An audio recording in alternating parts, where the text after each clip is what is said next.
Bukan masanya lagi berjuang dengan daya dan kekerasan. Saatnya berjuang membangun bangsa dengan generasi yang berkualitas dan siap di kancah global.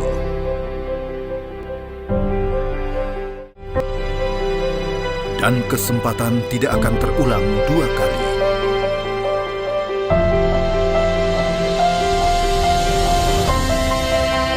Bermimpilah setinggi langit. Jika engkau jatuh, engkau akan jatuh di antara bintang-bintang.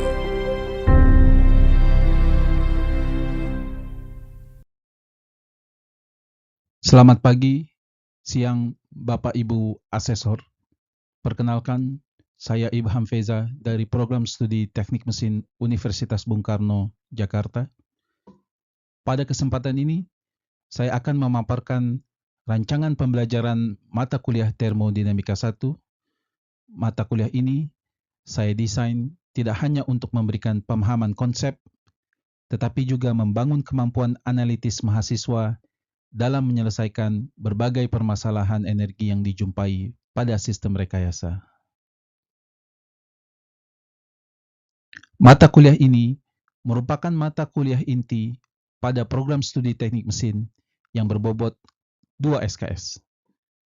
Termodinamika 1 diberikan di semester 4 dan menjadi fondasi bagi berbagai mata kuliah lanjutan seperti Termodinamika 2, perpindahan panas, mesin konversi energi, dan analisis sistem termal dan energi.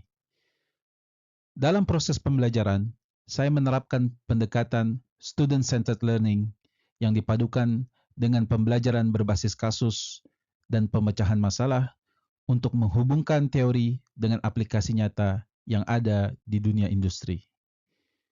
Mahasiswa tidak hanya menerima materi melalui ceramah interaktif, tetapi juga berdiskusi, mengerjakan latihan berbasis case study, melakukan simulasi sederhana, serta merefleksikan hasil pembelajaran. Dengan demikian, mahasiswa menjadi lebih aktif membangun pengetahuan dibandingkan hanya menghafal rumus. Materi pembelajaran dimulai dari konsep dasar energi, kemudian berkembang menuju analisis sistem tertutup, volume kendali, hukum kedua termodinamika, dan entropi. Penyusunan materi mengikuti prinsip scaffolding, yaitu dari konsep sederhana menuju konsep yang lebih kompleks. Dengan pendekatan ini, mahasiswa memperoleh pemahaman yang utuh sehingga mampu mengintegrasikan berbagai konsep ketika menyelesaikan permasalahan teknik. Materi disusun secara bertahap sehingga setiap konsep menjadi landasan bagi materi berikutnya. Tujuan akhirnya adalah agar mahasiswa mampu melakukan analisis energi pada berbagai sistem teknik secara benar dan sistematis. Roadmap pembelajaran selama 1 semester telah disusun agar capaian pembelajaran dapat dicapai secara bertahap. Setiap minggu memiliki target pembelajaran yang jelas, aktivitas pembelajaran, latihan, serta evaluasi formatif. Di tengah semester dilakukan UTS sebagai evaluasi perkembangan mahasiswa, sedangkan pada akhir semester dilakukan evaluasi komprehensif melalui UAS. Dengan demikian, proses pembelajaran berlangsung secara terstruktur dan berkesinambungan. Capaian pembelajaran mata kuliah dirancang agar selaras dengan CPL program studi. Setelah menyelesaikan mata kuliah ini, mahasiswa diharapkan mampu menjelaskan konsep dasar termodinamika, menganalisis proses dan siklus termodinamika, menyelesaikan perhitungan teknik secara benar, serta menunjukkan kemampuan berpikir kritis dalam mengambil keputusan berdasarkan prinsip-prinsip termodinamika. Pada slide ini ditunjukkan keterkaitan antara sub CPMK dengan CPL program studi. Pemetaan ini penting untuk memastikan bahwa setiap aktivitas pembelajaran memberikan kontribusi yang terukur terhadap pencapaian kompetensi lulusan. Dengan demikian, proses pembelajaran, metode assessment, dan capaian lulusan berada dalam satu kesatuan yang selaras berdasarkan pendekatan outcome-based education. Penilaian dilakukan secara objektif menggunakan rubrik yang telah ditentukan sejak awal perkuliahan. Rubrik tidak hanya menilai jawaban akhir, tetapi juga memperhatikan proses penyelesaian, ketepatan konsep, penggunaan persamaan, analisis, serta interpretasi hasil. Dengan pendekatan ini, mahasiswa memahami bahwa kemampuan berpikir sistematis sama pentingnya dengan memperoleh hasil numerik yang benar. Sejak awal semester, saya menyampaikan kontrak kuliah yang mencakup kehadiran, etika akademik, integritas dalam mengerjakan tugas, penggunaan AI secara bertanggung jawab, serta komitmen terhadap pembelajaran yang aktif. Saya juga membuka ruang komunikasi melalui learning management system maupun media komunikasi lainnya, sehingga mahasiswa dapat berdiskusi di luar jam perkuliahan. Tujuannya adalah menciptakan lingkungan belajar yang kondusif, inklusif, dan saling menghargai. Penilaian akhir merupakan kombinasi dari berbagai komponen assessment.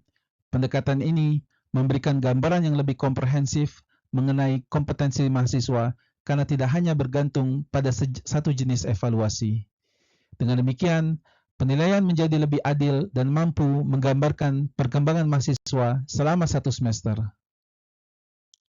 Referensi utama yang saya gunakan berasal dari buku-buku internasional yang menjadi standar dalam bidang termodinamika, terutama karya Cengel, Bose, dan Kanoglu yang dipadukan dengan referensi ilmiah terbaru dari jurnal bereputasi.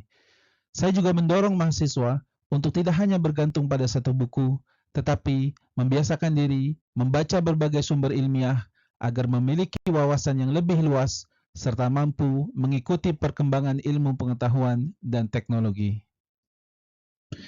Demikian pemaparan singkat mengenai rancangan pembelajaran mata kuliah Termodinamika 1 yang saya susun berdasarkan prinsip outcome-based education, pembelajaran yang berpusat pada mahasiswa, serta asesmen yang transparan dan terukur. Selanjutnya, saya akan mendemonstrasikan implementasi rancangan tersebut melalui praktek mengajar. Pada sesi ini, Bapak Ibu Asesor dapat melihat bagaimana saya menyampaikan materi, membangun interaksi dengan mahasiswa, mengajukan pertanyaan pemantik, serta menerapkan strategi pembelajaran yang mendorong mahasiswa berpikir kritis dan aktif selama proses pembelajaran berlangsung.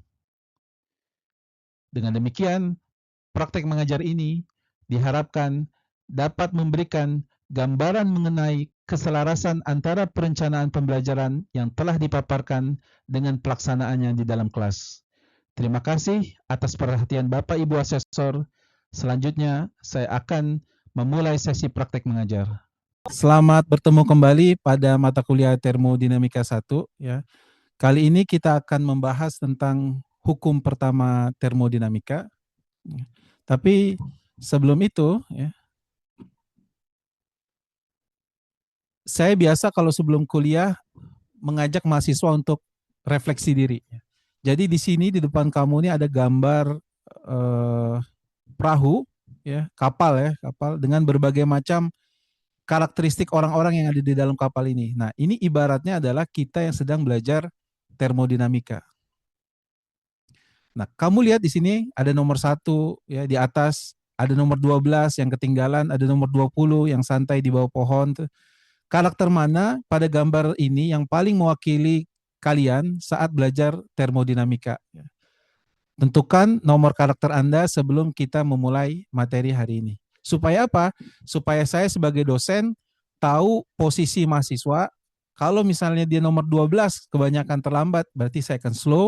Kalau santai-santai nanti akan saya sesuaikan lagi metode penyampaiannya. Nah, coba saya kasih waktu 2 menit ya mungkin.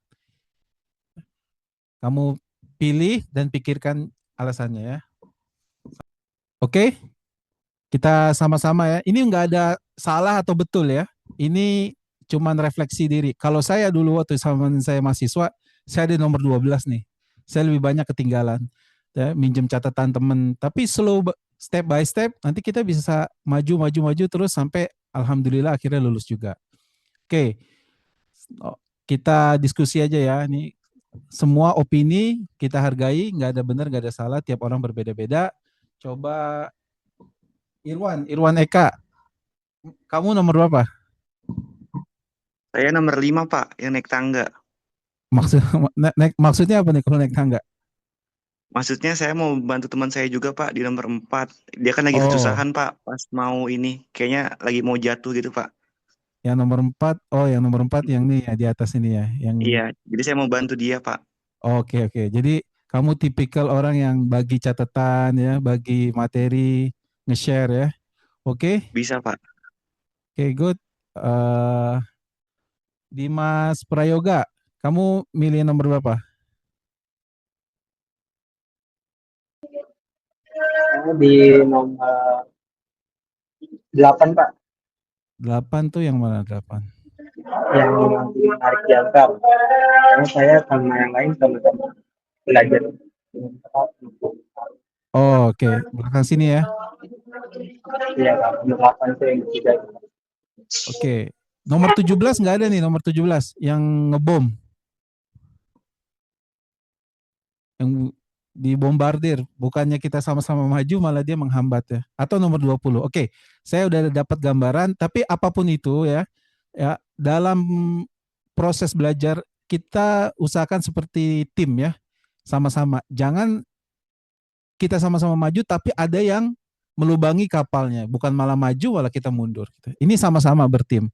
Ya, kita anggap perkuliahan ini adalah pembelajaran kita untuk di dunia kerja nanti. Di dunia kerja kan kita lebih banyak teamwork, ya, professional communication dan lain sebagainya. Oke, ini untuk ice breaking. Nah, adapun learning outcome kita adalah kita memahami hukum pertama termodinamika. Dari ratusan halaman di buku, saya akan coba rangkumkan sehingga kamu akan lebih efisien ya dalam memahami. Sebenarnya ada berapa sih hukum termodinamika itu totalnya ya. Nah, yang kali ini kita akan fokus ke hukum pertama termodinamika, yaitu selaras dengan CPL yang didukung, yaitu pengetahuan sains dan teknik, serta CPMK yang didukung, yaitu mahasiswa mampu memahami hukum pertama termodinamika. Ya. Oke, sebelumnya kita sudah membahas di SMA pun kamu sebenarnya udah diajarkan oleh guru-guru kamu. Kita review dulu sedikit tentang hukum termodinamika ya. Kita kenal ada yang namanya hukum ke-0 termodinamika. Secara singkat, hukum ke-0 termodinamika itu kayak gini nih. Ini ada 3 ya, ada A, ada B, ada C, 3 objek. A sama B itu berkontak langsung, berkontak fisik, ya. Temperaturnya beda, tapi lama-lama akan mencapai temperatur yang kesetimbangan, thermal equilibrium. Equilibrium itu kesetimbangan, thermal itu thermal, panas. Sederhananya adalah kalau gini, cara belajar ilmu apapun ya, kalau kamu pusing, kalau kamu baca di buku ini, teorinya panjang. Hukum pertama termodinamika itu adalah bla bla bla bla panjang. Tapi intinya apa? Thermal equilibrium. Kalau bahasa Indonesianya, kesetimbangan thermal. Kesetimbangan thermal itu kapan dicapai? Kalau temperaturnya sama, benda A, benda B, ya, temperaturnya sama, maka disebut thermal equilibrium. Kalau nggak sama gimana? Terjadi perpindahan panas. Dari mana? Sebenarnya hukum ke-0 termodinamika itu seperti itu saja ya. Itu hukum ke-0. Nah, jadi ada berapa hukum termodinamika? Totalnya ada 4. Ya, ada hukum ke-0 tadi yang kesetimbangan thermal. Nah, yang topik kita kali ini adalah hukum pertama termodinamika, first law of thermodynamics. Ya, nanti kita akan kaji lebih dalam hari ini. Ya, lalu nanti ada termodinamika 2 ya. Ya, kamu di termodinamika 1 pun akan belajar tentang hukum kedua dan ada hukum ketiganya. Jadi totalnya ada 4. Lalu jadi 0, 1, 2, 3. Gitu ya. Ada 4 hukum termodinamika. Kamu mungkin bertanya, kenapa ada hukum ke-0? Kenapa nggak 4 aja? Hukum 1, 2, 3, dan 4. Sejarahnya adalah karena hukum pertama udah ditemukan, hukum kedua udah ditemukan, hukum ketiga udah ditemukan, hukum keempat ditemukan. Totalnya ada 4. Tapi keempat ini ternyata dasar sekali, basic sekali yang kesetimbangan thermal.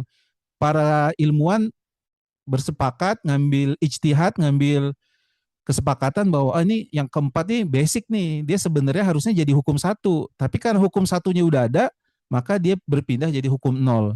Itulah kenapa kita kenal sekarang jadi hukum ke-0 termodinamika. Yang kedua, ketiga nggak usah pusing dulu, ini bukan fokus kita. Oke. Fokus kita adalah kita masuk ke materi inti yang hukum pertama termodinamika. Ya.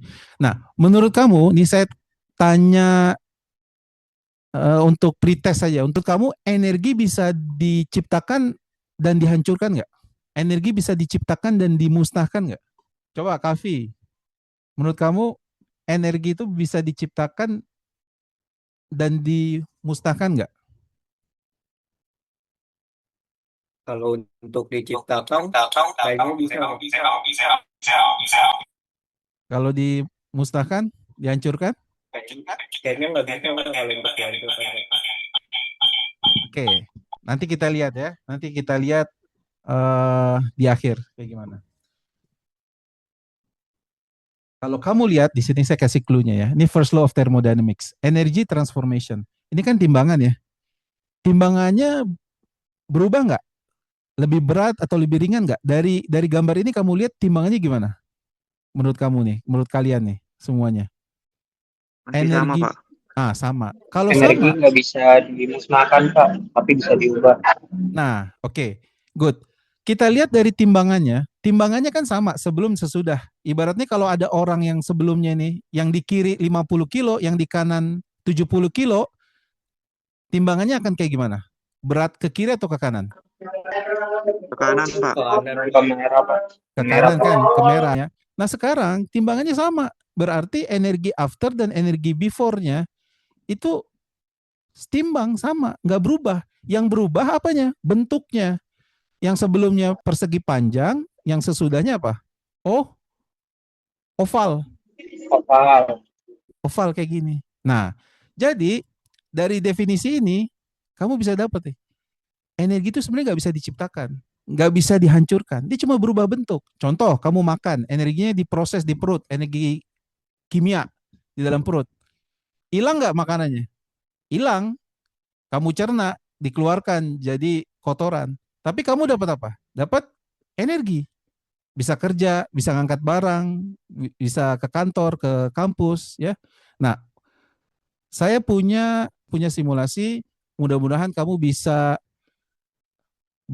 memahami dengan mudah. Nih lihat ya, sama-sama mohon perhatikan baik-baik, mohon perhatikan baik-baik. Kalau kamu paham gambar ini, kuliah 1 semester paham, insya Allah. Ya, ini ada orang, nih saya nyalain dulu simbolnya. Ya, ini ada orang, dia ngapain nih? Mengayuh sepeda ya. Energinya apa? Warnanya hijau. Hijau nih di sini simbolnya apa? Di kanan nih, dikasih simbolnya. Di dalam perutnya. Chemical ya. Chemical artinya apa? Energi kimia. Maksudnya adalah si perempuan ini makan roti, makan daging, diproses di perutnya dalam bentuk energi kimia. Ini semua energi nih, energi chemical. Lalu dia kayu sepeda itu berbentuknya energi apa nih? Warnanya abu-abu tuh, energi E-nya abu-abu. Kamu kelihatan nggak simulasi ini? Kelihatan, Pak. Kelihatan ya? Nah, lihat yang di sepedanya ini kan, yang di perutnya energinya warnanya hijau kan? Hijau ini kalau kamu lihat di kanan, pojok kanan atas itu artinya chemical. Berarti di dalam perut energinya energi chemical, energi kimia. Karena makanan diolah di perut menjadi energi kimia. Lalu hasil kayuhannya warnanya apa tuh E-nya? Abu-abu kan? Abu-abu energi mekanik. Karena hasil kayuhan gitu ya, hasil mengayuh. Sehingga menggerakkan generator. Nah kalau saya ganti nih, yang di kanan ini. Nah ini generator, saya ganti di sini jadi energi matahari. Terus di sini solar panel. Energi matahari warnanya kuning. Kuning ini energi apa? Coba. Light. Energi panas, Pak. Cahaya. Ya, cahaya. Cahaya diproses oleh solar apa? Panel surya. Solar fotovoltaik sini. Nah, sini lihat warnanya apa yang di solar ini, solar panelnya. Warnanya jadi biru. biru ikan asin biru muda ya. Electrical dirubah jadi energi listrik. Di semua energi cahaya berubah menjadi listrik, energi listrik berubah menjadi bisa menghidupkan bola lampu. Begitu juga kalau misalnya saya ganti di sini jadi kipas. Nah, ya. Kipasnya akan apa? Bergerak. Kipas yang bergerak bukan energi cahaya, bukan energi listrik, tapi menjadi energi mekanik. Semua yang bergerak mekanik kan. Tadi yang mengayuh sepeda juga mekanik ya. Sini. Nah ini awannya ada nih. Energinya jadi terpantul. Kalau awannya saya ilangin, nah awannya saya ilangin nih, cloudnya saya ilangin. Semuanya akan terserap, masuk, digerakkan, cahaya berubah listrik, listrik berubah menjadi energi mekanik, sehingga kipasnya bisa bergerak. Kalau kipasnya saya ganti lampu, ya saya ganti lampu, lampunya akan menyala. Nah inilah definisi dari hukum ilustrasi yang mencerminkan hukum pertama termodinamika. Artinya apa? Energi hilang nggak? Energi matahari, energi cahaya. Nggak hilang dia. Dia berubah dari energi cahaya menjadi energi listrik di solar panel, berubah lagi menjadi energi yang menghidupkan lampu ini. Di sini lampu kan juga ada panasnya, makanya di sini warnanya ada yang E itu thermal di sini. Thermal itu kan panas ya, karena lampu kan ada panasnya sedikit. Nah di sini kamu lihat nggak ada yang hilang, bahkan termasuk yang perempuan tadi ini, si gadis ini kita ganti jadi generator. Dia menggerakkan generator, lalu ini kita jalankan ya. Ini nggak hilang dia. Makanannya hilang di dalam perut.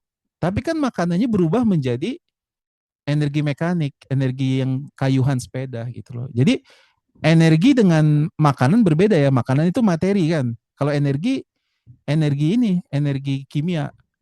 Nah, di sini kamu bisa lihat nggak ada yang hilang. Hanya berubah doang, berubah bentuk. Kamu hukum pertama termodinamika tadi, nama lainnya adalah konservasi energi. Energy conservation gitu. Jadi kalau kamu pusing baca definisi yang panjang-panjang, ingat aja, energi itu kekal, ya, nggak bisa diciptakan, nggak bisa dimusnahkan. Dia udah dikasih sama Tuhan, udah ada nih di dunia. Nih, pakai nih, yang ciptain ya Tuhan gitu. Jadi energi nggak dapat diciptakan atau dimusnahkan. Energi hanya dapat diubah dari satu bentuk ke bentuk lainnya. Tadi dari kimia, listrik jadi thermal, atau kebalikannya, muter-muter di situ aja ya. Ini sama seperti yang kalor yang masuk, kerja yang keluar. Kalau masuknya 100, misalnya tadi analogi gaji ya, masuk 100, keluar 50, berarti yang ditabung bisa 50 gitu loh. Orang makan banyak, keluar sedikit, berarti kesimpan jadi lemak gitu loh. Nah itu semua proses di dunia ini mengikuti hukum-hukum gini, hukum-hukum basic ya.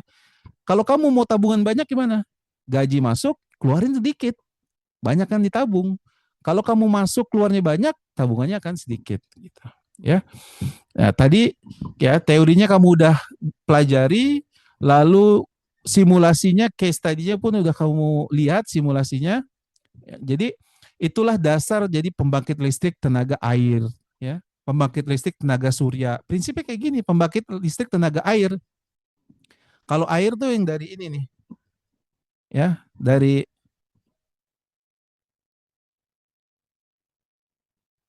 nih, kalau airnya saya contohkan ya. Air itu kan ditampung di waduk sehingga memiliki ketinggian, lalu jatuh airnya. Nah, menggerakkan generator, menggerakkan turbin ke generator sehingga menghasilkan listrik. Nah, inilah pembangkit listrik tenaga air sebenarnya seperti ini simulasinya ya. Pembangkit listrik tenaga surya yang tadi ketika dia pakai energi matahari. Ini menjadi, walaupun teorinya sederhana, tapi ini menjadi basis, menjadi pondasi hampir semua teknologi yang menggunakan prinsip-prinsip termodinamika. Jadi kita harus paham dulu teori dasarnya seperti itu. Nah, jadi reviewnya sebelum kita akhiri reviewnya, ini review konsep ya. Hukum yang kita pelajari itu termodinamika tadi ada 4, ada 0, 1, 2, dan 3. Yang kita fokus hari ini adalah hukum ke-0 yang tadi itu ya, keseimbangan thermal. Cara kamu belajar supaya ingat terus, jangan dihafalin definisi yang panjang. Ambil aja 1 atau 2 kata. Ingat deh tuh sampai lulus ya. Hukum ke-0 apa? Keseimbangan thermal ya. Contohnya apa? Contohnya tadi, ibu yang memiliki anak bayi yang demam, kan panasnya tinggi. Si ibu temperaturnya rendah, si anaknya temperaturnya tinggi. Kan nggak sama tuh, berpelukan. Maka temperatur si bayi yang panas demam itu akan pindah ke ibunya pelan-pelan. Kalau dua-duanya sama tercapai, kesetimbangan temperaturnya udah sama, nah berarti tercapai kesetimbangan termal. Itu maksudnya kira-kira pakai analogi yang sederhana. Nah, hukum pertama ya tadi kekekalan energi, konservasi energi ya. Energi itu nggak bisa dimusnahkan, nggak bisa diciptakan dan nggak bisa dimusnahkan. Dia hanya bisa berpindah, berubah bentuk. Contoh, kamu ngisi bensin. Kamu tahu efisiensi kendaraan kamu tuh berapa persen? 30%. 30%. 30% artinya kamu ngisi bensin 100.000, yang jadi energi mekanik itu cuma 30.000. 70.000-nya hilang dalam bentuk apa? Panas, ya, di knalpot, di engine, keluar semua gitu. Mubazir. Tapi ya gimana? Itu udah teknologi yang terbaik gitu loh. Makanya orang beralih ke motor listrik, mobil listrik karena secara efisiensi dia lebih tinggi gitu. Tapi nanti ada debat yang lainnya. Nanti kita bahas di pertemuan selanjutnya. Oke, sebelum kita recap untuk materi ini kita sama-sama bahas ya, uji pemahaman post test ya, pilihan ganda, satu soal doang. Menurut prinsip kekekalan energi yang konservasi energi tadi, hukum pertama termodinamika, apa yang terjadi pada energi ketika ia menghilang dalam satu bentuk? Ya, ini pertanyaannya. Ketika dia hilang, itu apa yang terjadi? Nah, pilih salah satu. Apakah yang A, energi dihancurkan dan hilang selamanya, ataukah yang B, energi dirubah menjadi materi, atau yang C, energi ditransformasikan menjadi bentuk energi lain, atau yang D, energi tetap tidak berubah dalam bentuk aslinya. Saya kasih waktu.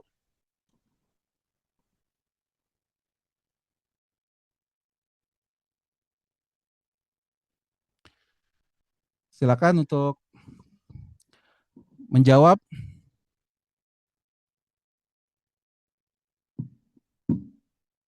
Pikirkan dulu jawabannya. Coret dulu yang jelas-jelas salah, eliminasi.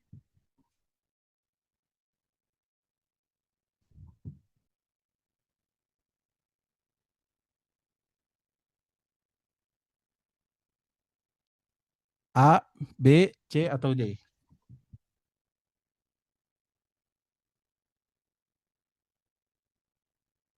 Ada yang sudah dapat jawabannya?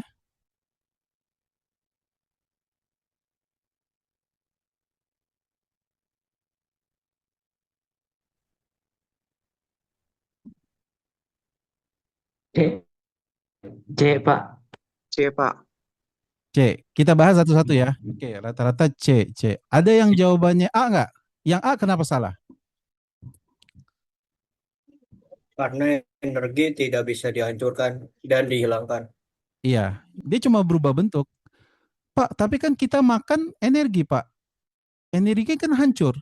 Bukan energinya nggak hancur, makanannya yang hancur. Energinya nggak hancur. Kamu dapat energi dari makanan itu. Makanannya hancur, tapi kamu dapat energi. Yang A salah. Yang mana lagi yang salah? Yang D ya, pasti salah nih. Energi tetap nggak berubah dalam bentuk aslinya. Nggak mungkin, dia berubah. Yang D salah. Lalu tersisa pilihan antara yang B sama yang C. Nah, kalau yang C, energi diubah menjadi materi, ini hukumnya Albert Einstein, teori relativitas. E sama dengan mc kuadrat. Bukan hukum kekekalan energi. Nanti kita belajar. Tapi yang B ini kurang tepat karena energi ada jawaban yang lebih tepatnya ya. Jadi kalau kamu soal-soal kayak gitu, nanti juga ada soal-soal professional certificate, kamu ada dilema ketika ada dua-duanya benar nih sebenarnya nih. Pilih yang paling benar gitu. Jadi yang pertama eliminasi yang pasti salah, sisakan dua yang hampir benar, di antara dua ini pilih yang paling tepat gitu loh. Ya. Karena B dan C ini menjebak, oke? Yang lebih tepat tadi ya betul kalian jawab adalah energi ditransformasikan menjadi bentuk energi lain. Seperti contohnya apa? Yang tadi kita lihat itu anak perempuan mengayuh sepeda dari energi chemical di perutnya jadi energi listrik, jadi energi thermal segala macam. Jadi jawabannya betul adalah yang C ya. Oke, sekian terima kasih. Kita akhiri sampai di sini. Sampai bertemu pada pertemuan-pertemuan berikutnya.